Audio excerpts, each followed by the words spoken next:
There's a certain comfort in believing that the world outside your door is safe, that the locks you turn at night are just a formality. But sometimes, reality shatters that illusion in ways you never expect.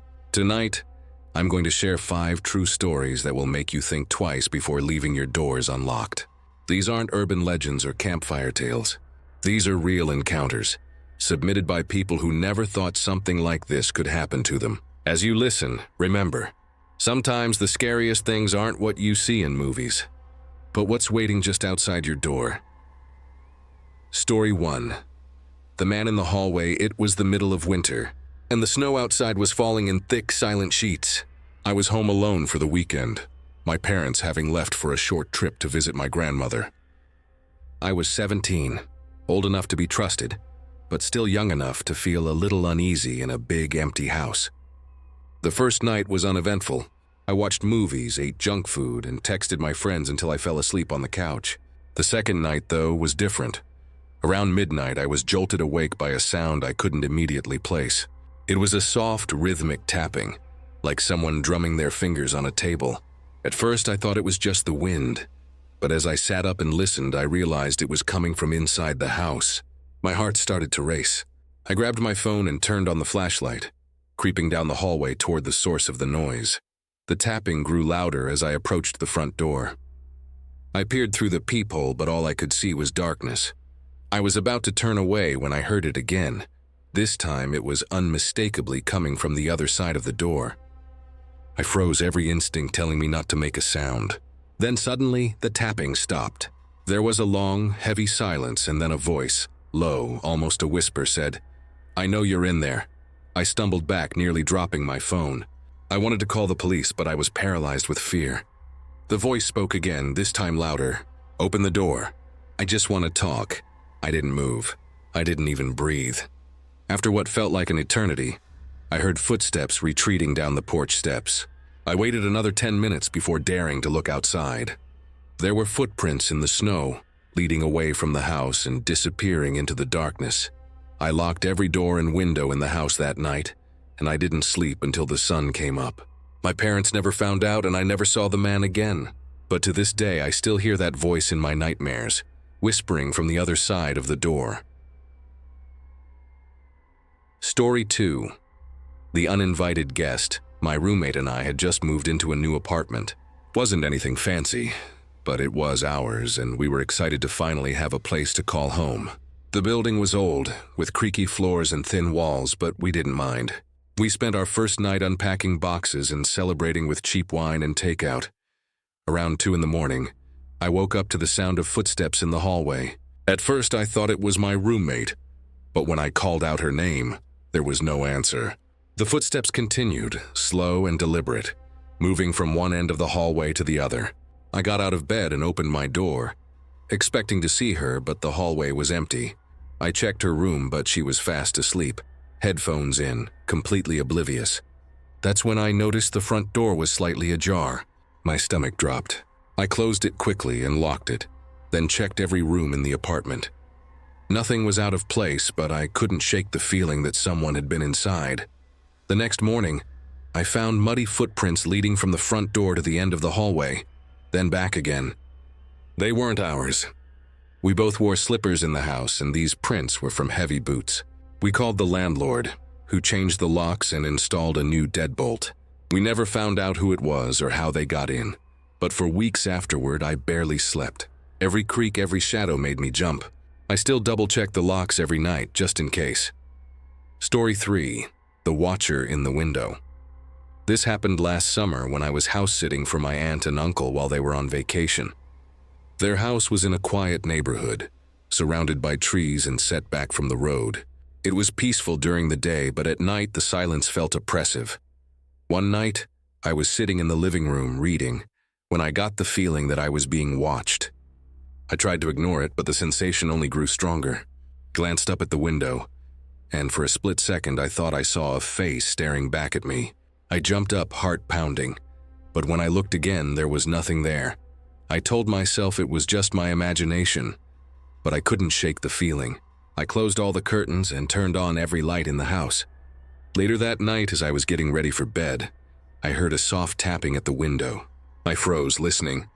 The tapping continued, slow and deliberate. I mustered up the courage to peek through the blinds, but all I could see was darkness. The next morning, I found muddy handprints on the outside of the window.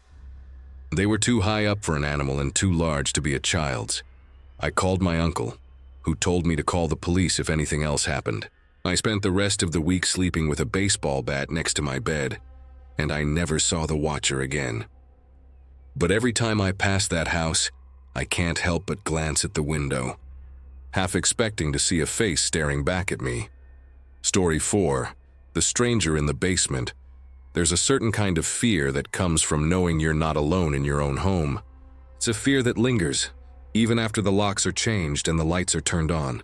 For me, that fear became real one rainy night in October, when I discovered that the basement I'd always avoided was hiding more than just old boxes and forgotten memories.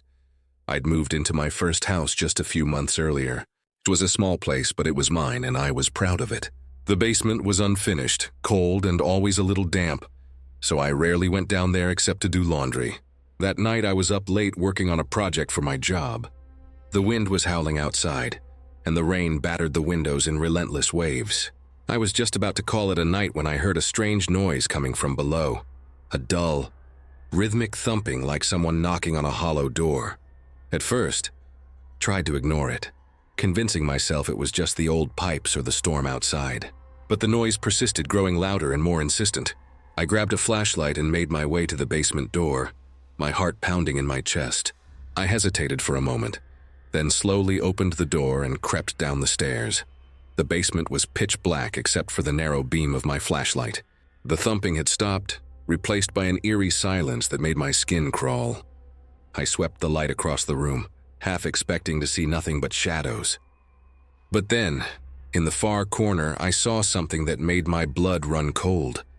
A pair of muddy footprints, leading from the small window near the ceiling to the back wall. I followed the prints, my breath coming in short, shallow gasps. As I got closer, I noticed that the window was slightly open, just enough for someone to squeeze through. My mind raced with possibilities. Had someone been hiding down here, watching me from the shadows? I backed away slowly, never taking my eyes off the window. I called the police, who arrived within minutes. They searched the basement and the surrounding area but found nothing. The officer told me it was probably just a vagrant seeking shelter from the storm. But I couldn't shake the feeling that it was something more. For weeks afterward, I barely slept, jumping at every creak and groan the house made. I installed new locks, motion lights, and even a security system, but the fear never really went away. Sometimes late at night, I still hear that thumping sound, echoing up from the darkness below. Story 5. The Door That Wouldn't Stay Locked.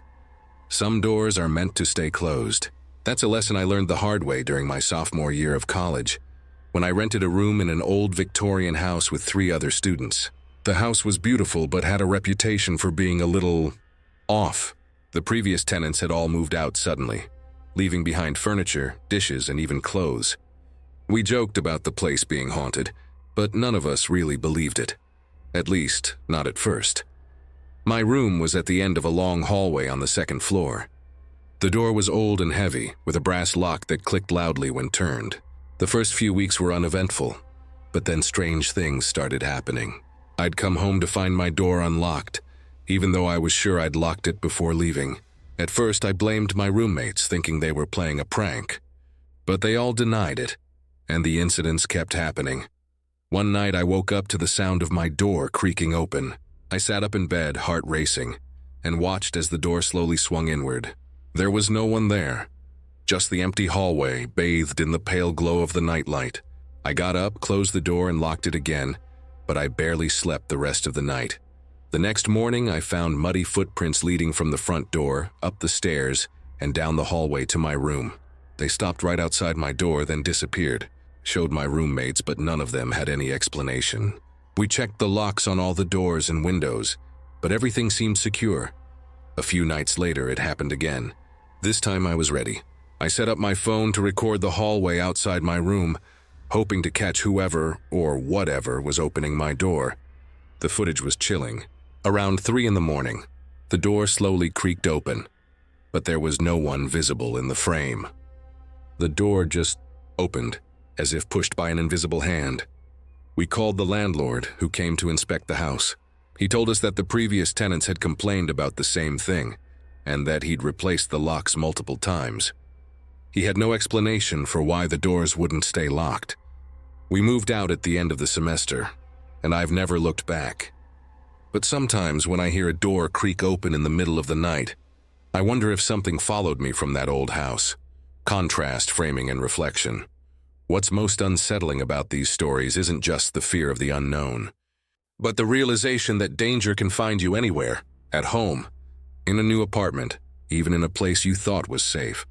Each of these encounters started with something ordinary.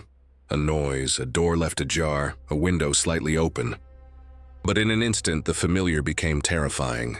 It's a reminder that sometimes the scariest monsters aren't the ones we imagine, but the ones that walk among us unnoticed until it's too late.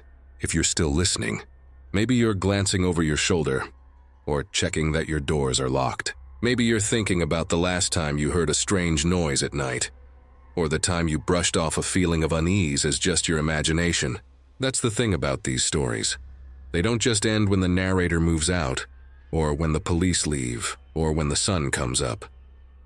The fear lingers, settling into the corners of your mind, waiting for the next time you're alone in the dark. What ties all these encounters together isn't just the sense of violation or the adrenaline rush of a close call. It's the way they force us to confront the reality that safety is sometimes an illusion. We like to believe that our homes are fortresses, that a locked door is enough to keep the world at bay. But as you've heard tonight, sometimes all it takes is a moment of distraction, a faulty lock, or a stranger's determination to shatter that sense of security. There's a psychological weight to these stories that goes beyond the jump scares and the creepy details. It's the realization that the people in these stories could be any of us. The student in the old Victorian house, the young woman house-sitting for her relatives, the person who just wanted a quiet night at home. None of them expected to become the main character in a real-life horror story. They didn't go looking for trouble. Trouble found them. And that's what makes these stories so powerful. They're not about supernatural forces or ancient curses. They're about the everyday vulnerabilities we all share. The unlocked window, the door that doesn't quite latch, the moment you let your guard down because you're tired or distracted. It's easy to think, that would never happen to me. But the truth is, it can happen to anyone. All it takes is being in the wrong place at the wrong time, or crossing paths with the wrong person. As you replay these stories in your mind, you might start to notice things you never paid attention to before. The way the shadows move in your hallway at night, the sound of footsteps on the porch when you're sure you're alone, the feeling that someone somewhere is watching you even when you can't see them. It's a primal fear, rooted deep in our instincts, a reminder that for all our technology and security systems, we're still vulnerable. But there's another side to these stories too. They remind us to be vigilant, to trust our instincts, to take precautions even when we think we don't need to. Maybe you'll start double-checking your locks before bed, or keeping your phone within reach, or listening a little more closely to the sounds your house makes at night. Maybe you'll remember these stories the next time you hear a knock at the door after midnight, or when you see muddy footprints where there shouldn't be any. And if you ever find yourself in a situation that feels off, don't ignore that feeling. Trust it. Sometimes your instincts are the only thing standing between you and something you can't explain. The people in these stories didn't always have the luxury of hindsight, but you do. Learn from their experiences, and don't take your safety for granted. As we come to the end of tonight's stories, I want to thank you for listening, and for letting these stories into your home, even if just for a little while. Maybe you'll sleep with the lights on tonight, or maybe you'll laugh it off and tell yourself it's just a story. But if you find yourself hesitating before turning off the last light, or checking the locks one more time before bed, remember, you're not alone. We all have moments when the world feels a little less safe, when the darkness outside seems to press a little closer. If you have your own story, something that made you lock your doors, or question your safety, I invite you to share it. You never know who might need to hear it, or who might be comforted by knowing they're not the only one who's ever felt afraid in their own home. Sometimes, sharing these experiences is the first step toward taking back control. toward turning fear into caution and caution into peace of mind. So tonight, as you settle in and listen to the quiet, remember these 5 true encounters. Let them be a reminder that while the world can be unpredictable, you have the power to protect yourself, to stay alert, and to trust your instincts. And if you ever hear a knock at the door, or footsteps in the hallway, or see a face in the window, don't ignore it. Lock your doors, trust your gut, and stay safe. Because sometimes the scariest stories are the ones that could happen to any of us.